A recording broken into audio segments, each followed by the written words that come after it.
संबंधित असल्याने तपास करायचा आहे असं सीआरडीने म्हटलंय। पुन्हा एकदा जाणार आहोत आमचे प्रतिनिधी दत्ता यांच्याकडे। दत्ता, अत्यंत महत्त्वाचा युक्तिवाद सध्या सुरू आहे।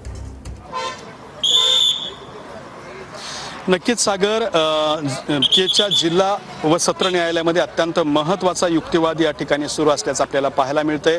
खरं तर वाल्मिक कराड यांच्यावरती खंडणीचा गुन्हा दाखल झाल्यानंतर वाल्मिक कराड हे फरार झाले होते। फरार झाल्यानंतर त्यांनी आज पुण्याच्या सीआयडी कार्यालयामध्ये सरेंडर केलेलं आहे। सरेंडर केल्यानंतर त्यांना केज न्यायालयामध्ये आणण्यात आलेलं आहे। या ठिकाणी अत्यंत महत्त्वाचा युक्तिवाद जो आहे तो सीआयडी कडून केला जातोय। सीआयडीच्या वतीने केज जिल्हा व सत्र न्यायालयातील सरकारी वकील हा सगळा युक्तिवाद करतायत, ज्यामध्ये वाल्मिक कराड यांच्यासाठी 15 दिवसाची पोलीस कोठडी मागण्यात आलेली आहे।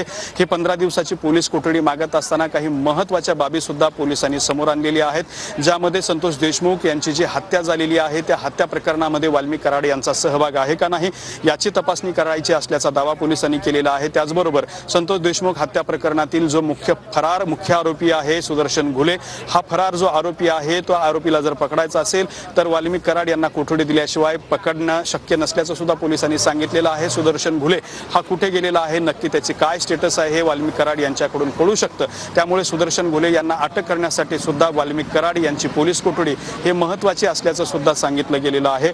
दुसऱ्या बाजूला जर आपण बघितलं तर मसाजोगच्या माळरान टेकड्यांवरती आवादा एनर्जी प्रायव्हेट लिमिटेड या कंपनीच्या वतीनं पवन चक्क्या उभारण्याचं काम सुरू होतं। मात्र या ठिकाणी तुम्हाला जर काम करायचं असेल तर 2 कोटी रुपयाची खंडणी द्यावी लागेल अशा स्वरूपाची डिमांड केल्याचं दत्ता आपल्यासोबत राहाच। तर आत्ताची महत्त्वाची अपडेट आहे, सीआरडीच्या युक्तिवादामध्ये आतापर्यंतचा सर्वात मोठा दावा करण्यात आलाय।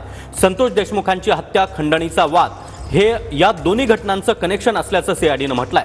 तर सीआरडीच्या दाव्यानं कराडच्या